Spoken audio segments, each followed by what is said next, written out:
Come along for the ride. Jim Hinckley's America. Jim Hinckley's America. And once again, you made the right turn. Congratulations, you're on the main street of America. America's Highway, Route 66, and the man who knows everything there is, well, just about everything, about that wonderful road. Jim Hinckley. It's a car talk, and again, he knows everything about those cars. Well, almost everything about those cars who actually made the journey on the American road. So I think today's program could be Cars and Stars, but I think there might be a little bit of carnage involved in that too. So let's see what Jim is up to today.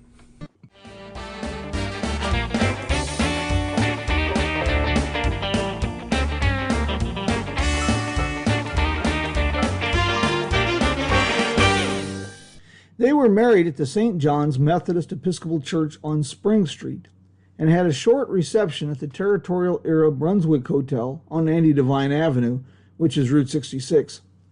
I share a bit of the story about the celebrities' nuptials in the new self-guided Historic District walking tour that I narrated.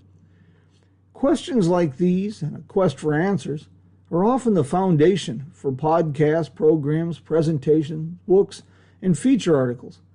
And they almost always induce a smile, as I can still hear my pa saying, "Son, remember, it's better to fill the head with useless knowledge than no knowledge at all." Hey, good morning, my friends. Stan, how are you doing? Well, on today's episode of Car Talk from the Main Street of America, I will share a few of the discoveries made in my quest to answer the questions about Gable and Lombard. It is amazing what you can find when we just start following a colorful thread to see where it leads. Apparently, Clark Gable, Gary Cooper, and Harpo Marx were good friends that shared a love of fast cars and bourbon. In the mid-1930s, Gable and Cooper bought powerful supercharged SSJ Duesenbergs. Marx drove a high-powered Mercedes-Benz SSK. Now, urban legend that has a grain of truth if published news stories of the period are to be believed, claims that the unlikely trio greatly enjoyed pushing their cars hard on the canyon roads north of Hollywood. Apparently, there were a few encounters with law enforcement officers that lacked enthusiasm for their antics. And if you think that Harpo Marx, Gary Cooper, and Clark Gable was an odd friendship, did you know that Groucho Marx and Alice Cooper were pretty good friends? That, amigos, is a story for another day. Anyway, the story about Gable and Harpo set me off in another direction. And guess what happened when I began looking for more information about Gable's Duesenberg and Harpo's Mercedes? You guessed it, I found a few other interesting stories that led to even more questions. This story is about a 1931 Duesenberg Model J, originally owned by Philip Berg, a Hollywood agent and a neighbor to E.L. Cord. Now, Cord was the automotive tycoon that had built the Auburn Cord Empire and had launched Duesenberg with the vision of building the fastest, most powerful, most luxurious, and most expensive car in America. At the onset of the Great Depression, Berg bought the car from Cord, who needed to liquidate cars that sold for more than $10,000 in an era when a new Ford sold for $485. He had owned it for only a few months when Zeppo and Chico Marx spotted it outside Al Jolson's house on Sunset Boulevard. At the time, the two Marx brothers jointly owned a Murphy-bodied 1928 Mercedes-Benz S boat-tail speedster. Passionate about fast cars and racing, and curious about the prowess of the Duesenberg, the Marx brothers challenged Berg to a race with a wager of $10,000. The ante was upped several times until it reached an astounding $25,000. A 15-mile circular course at Muroc Dry Lake in California was selected for the duel. Through Cord, Berg secured the services of Eddie Miller. Miller was a legendary mechanic and a driver with a highly prized record of first-place finishes, including at the Indianapolis 500. He also headed Auburn Cord Duesenberg's racing department. The brothers Marks hired Joe Rendell, the leading Mercedes-Benz specialist in Los Angeles, to repair their car. Both cars were stripped of fenders, bumpers, running boards, tops, and windshields. The race was a poorly kept secret, the wager even more so. So, on the day of the event, thousands of spectators arrived at the lake, and money changed hands with side bets. The spectators read like a who's list of Hollywood royalty. Al Jolson, Clark Gable, Gary Cooper, Carol Lombard, Mae West were just a few that attended. Harry Miller, another legendary Southern California mechanic and driver, dropped the flag. Zeppo Marks at the wheel of the Mercedes took an early lead. After the first 5-mile lap, the Duesenberg, with Eddie Miller at the wheel, left Marks in the dust, and he held a commanding lead all the way to the finish line. Well, now my search for answers about Clark Gable and Carol Lombard and their trip to Kingman had led me to the Marx brothers and even Alice Cooper. The next thread was twisted with knots, but it led me to interesting stories about Groucho Marx and Ernie Kovacs. One of those stories was linked to a dark chapter in the story of Route 66 in Hollywood history. The car in the story about Kovacs' untimely death was a new Corvair station wagon. According to the news story dated January 13, 1962, quote, Ernie Kovacs, cigar-chomping comedian who rose to stardom in 5 short years, was killed early today when his Corvair station wagon skidded on wet pavement and smashed into a utility pole. Kovacs was returning from a party in honor of Mrs. Milton Berle when the smash-up occurred before 2 a.m. on Santa Monica Boulevard at Beverly Glen in West Los Angeles. As a side note, Santa Monica Boulevard was Route 66. His television programs were groundbreaking on a multitude of levels, and at the time of his death, Kovacs was on the cusp of superstardom. In an era of segregation, he tore down barriers with programs that featured celebrities such as Sammy Davis Jr. Kovacs' funeral reflected his life. In keeping with her husband's request, Edie Adams, his wife, enlisted the help of Jack Lemmon, Frank Sinatra, Dean Martin, Billy Wilder, Mervyn Leroy, and Joe Michaelis to act as pallbearers. Invitations went only to close friends and included George Burns, Groucho Marx, Edward G. Robinson, Kirk Douglas, Jack Benny, James Stewart, Charlton Heston, Buster Keaton, and Milton Berle. Also on the list was Sammy Davis Jr., who had become a friend of the family and who had helped Kovacs' wife, Edie Adams, develop a television program after the comedian's death. Talent had opened the door for Sammy Davis Jr., but it was tragedy that changed everything. And, you guessed it, the tragedy took place on Route 66. On Friday, November 19, 1954, Charlie Head and Sammy Davis Jr., at that time a young, rising star, were returning to Los Angeles from a performance in Las Vegas. Head drove the first leg of the trip, and in Victorville, after a stop for gas, Davis took the wheel.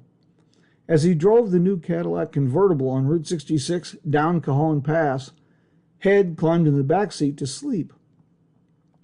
Shortly after 7 a.m. at the intersection of Kendall Drive, which was City 66, and Cajon Boulevard, US 66, 72-year-old Helen Boss, the wife of the former police chief in Akron, Ohio, she missed her turn onto Kendall. She was in the process of backing up on the highway when Davis slammed into the rear of her Chrysler, left the highway, and crashed into a stone column at a driveway entrance. The impact was so severe that the engine of the Cadillac was pushed into the front seat. Davis's face slammed into the steering wheel. Numerous bones in his face were fractured, his nose was broken, and his left eye was pushed from the socket. His kneecap was shattered by the emergency brake handle. Head was thrown face first into the back of the front seat. The impact shattered his jaw and he lost most of his teeth. Boss's back was injured, and her passenger, 69-year-old Bessie Ross, suffered a broken leg. Emergency personnel that arrived on scene first transported Davis and Head to County Hospital in San Bernardino. That was the hospital for indigents and African Americans. The hospital was full, and so Davis and Head laid on a gurney in a hallway. But word quickly spread among the African American staff and then to the media. By 10:30 a.m., Davis had been transported to Community Hospital, and ear and eye surgeon Fred Hall had been called. Actor Jeff Chandler, a friend of Davis, rushed to San Bernardino. Accompanying him was Jerry Lewis and Janet Leigh. This was unprecedented. As word spread and Hollywood rallied, the hospital was inundated with media attention. Frank Sinatra, Dean Martin, Joey Bishop, Eartha Kitt, they all sent flowers. Visitors included Tony Curtis, Ava Gardner, Jack Benny, and Eddie Cantor. The hospital's few black employees regarded Davis with awe and with concern. After careful examination, Dr. Hull removed Davis's left eye, attached a prosthetic socket under the muscles that would be used to hold and direct a glass eye after recovery, and made repairs to his right eye. Another surgical team repaired the dancer's leg. Frank Sinatra arranged for Davis to have around-the-clock care at his Palm Springs home when he was discharged. Now there's a thread connecting all of these stories, and it's not just personal relationships. It was cars. In each instance, the cars were woven into the stories, and that led to another train of thought. Why would a reporter writing about the death of Ernie Kovacs feel the need to note that he was driving a Corvair? Why would a news story about the death of comedian Sam Kinison on April 10, 1992 mention his car?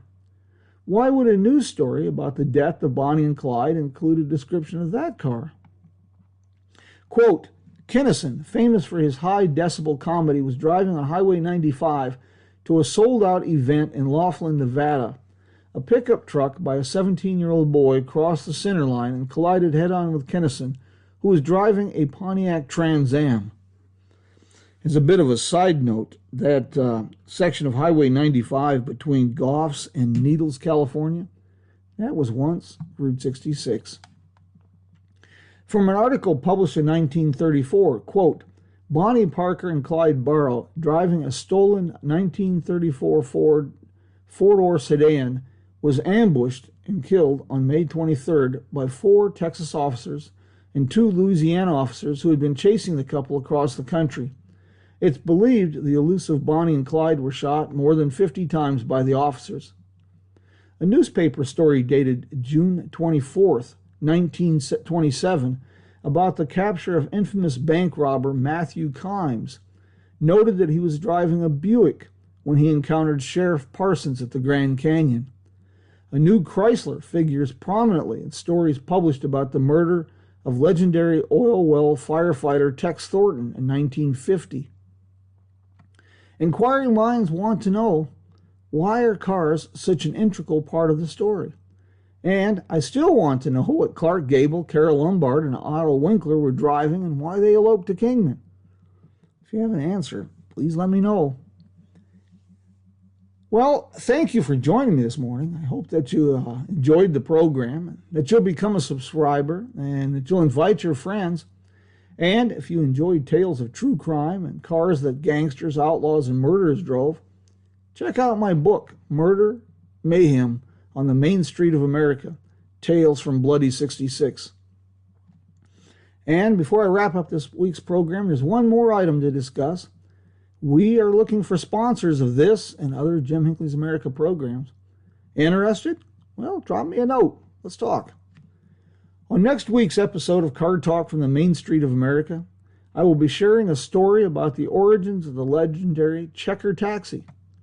It's a tale about a Russian immigrant, about gangsters, and about the creation of an American icon. If you can't wait until next week's program for another story about America's love affair with the automobile, Check out our website, JimHinckley'sAmerica.com, for lots of automotive trivia and stories, road trip inspiration, and some shared adventures on the back roads of America.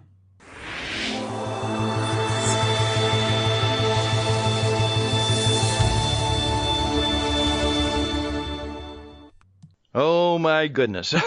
Not only do we have stories from Route 66, I almost feel like I'm in another galaxy sometimes, like Spock's favorite word, remember, was fascinating. Just fascinating. So, Jim, I love the stories of the cars on the main street of America, and I can hardly wait for next week, and you'll probably tell me what we're going to do, but hey, finish us up, take us out, tell us where you're going, what to do, and what we should do. And we'll look forward to, again, another episode on the main street of America as we talk about those wonderful cars. Okay, Jim, you're back on. Well, you know, we got a little dark today with our car stories, talking about some murder, mayhem, accidents on Route 66, a little bit of Hollywood history. But as I mentioned, next week we're going to be talking about the checkered cab. And it's a really fascinating story, especially if you've got a little bit of a fertile imagination. Start out with a penniless Russian immigrant, and we build into an American icon. But it was twisted. As a little bit of a teaser there, Mr. Morris Markin, the founder of Checker, got wound up in some things in Chicago gangland, and his home was firebombed, and the company relocated to Kalamazoo, Michigan. I think we're going to have some fun with that. As far as me, well, there's a lot of stuff happening. The Kingman Route 66 Fest, second annual, taking place on October 14th, 15th, Kingman, Arizona, at Lewis Kingman Park. Find all the information at explorekingman.com. And Tucumcari, New Mexico, man, they've got a lot of stuff going on. Visit tucumcarinm.com for all kinds of information about events there. Myself, I will be on the road for the last half of October. I have a presentation called Trails, Rails, and Route 66 I'll be making in Atlanta, Illinois on the 18th of October. Should be a lot of fun. Got a big crowd coming, and as usual, I'll be sharing America's story, telling people where to go. And then I'm speaking at the Miles of Possibility Conference in Pontiac, Illinois on the weekend of the 24th. And I've got a real exciting contest coming up. They're working with my publisher, and the prize will be some new books. Details will be up and running in the bowl probably the next week or two. So you don't want to miss that. I hope you'll become a subscriber and invite your friends, because telling people where to go and sharing the adventure is what we do here at Jim Hinckley's America.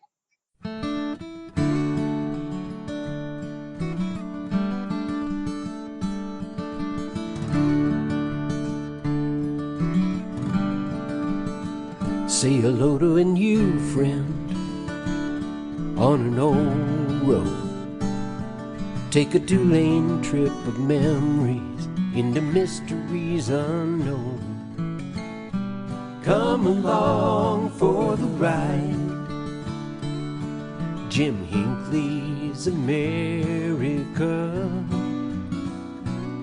Jim Hinckley's America.